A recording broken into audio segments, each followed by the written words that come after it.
During the visit, Deputy Attorney General Todd Blanche, who wants to become the AG, ordered the violent arrest of Newark Mayor Ras Baraka.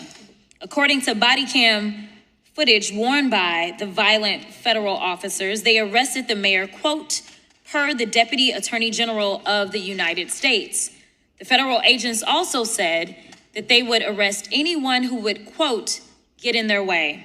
The federal agents then violently assaulted the mayor, Rep. McIver, Rep. Bonnie Watson-Coleman, and Rep. Menendez.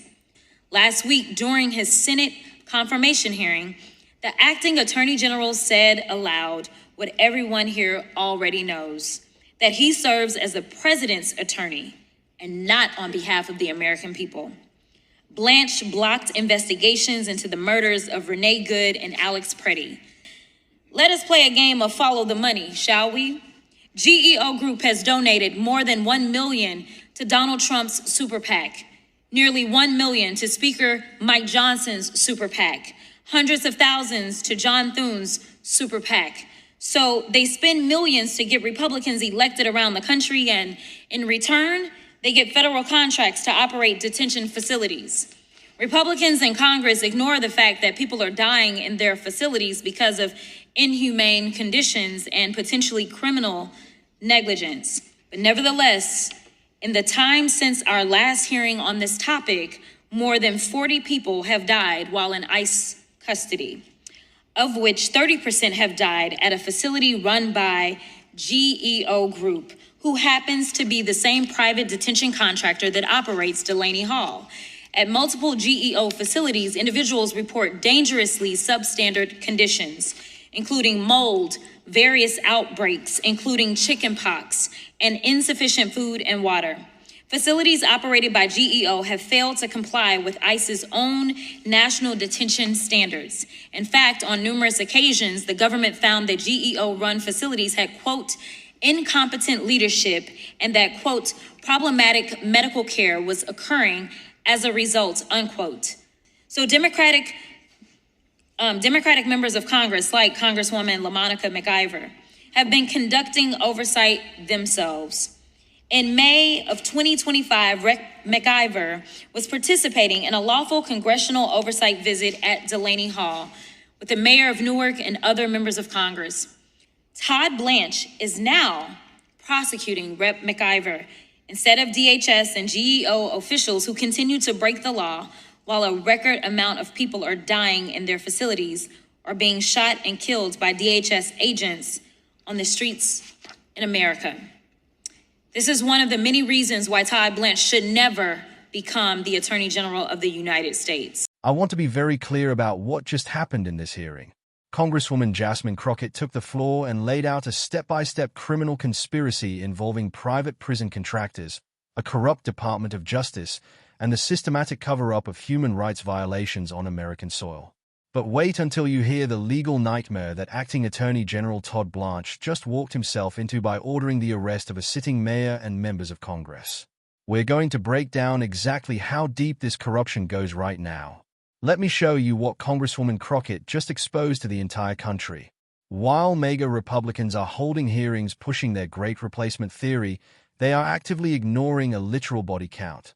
Since their last hearing, more than 40 people have died while in ICE custody. And 30% of those deaths happened at facilities run by a single private contractor, GEO Group. Under the Biden administration, these facilities faced rigorous oversight. Now, we have mega Republicans running a protection racket. The government's own inspectors found toxic mold, infectious disease outbreaks, and insufficient food and water. Inspectors literally found incompetent leadership and problematic medical care, resulting in people dying in their cages. Oh great, just trust them. Don't even question it. Just let them stuff people into facilities and let them die. Let's play a game of follow the money. Looking at the financial disclosure records, GEO Group has donated more than $1 million to Donald Trump's Super PAC, nearly $1 million to Speaker Mike Johnson's Super PAC, and hundreds of thousands to Senator John Thune's Super PAC. They spend millions to get Republicans elected, and in return, they get federal contracts. It is a literal quid pro quo. Republicans are ignoring criminal negligence because their donors are writing them checks. And it gets worse. Federal law explicitly allows members of Congress to visit detention facilities without prior notice. But DHS is routinely violating that law. They blocked members of Congress. They blocked the city of Newark. The New Jersey Attorney General even had to sue GEO just to force health inspectors inside. But here is why this isn't just a typical Tuesday scandal. Stay with me, because the absolute lawlessness of this administration is catching up to them. When Democratic lawmakers like Congresswoman LaMonica McIver and Newark Mayor Ras Baraka showed up to do the oversight that Republicans refused to do, Todd Blanche, a Trump bootlicker who wants to be Attorney General, ordered their violent arrest.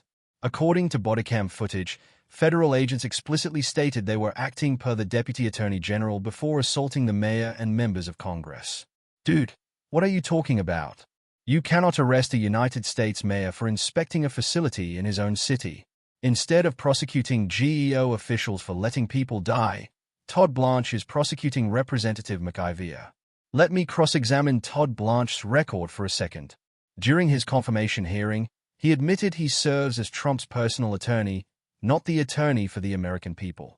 He handed Trump and his sons lifelong immunity from any federal investigation. He created a $2 billion fund for January 6th insurrectionists. He is protecting the pedophiles in the Epstein files. He is threatening reporters and lying to federal judges. If the Republicans really wanted to know what was happening at Delaney Hall, they would push for unannounced oversight. But they won't, because the money is too good and the truth is too ugly. Since they claim to be the party of Christian values, maybe they should open their Bibles to Ephesians 5 verse 11. Have no fellowship with the unfruitful works of darkness, but rather reprove them. They are the darkness, and we will reprove them every single day. Hit subscribe to hold them accountable, and drop your thoughts in the comments below.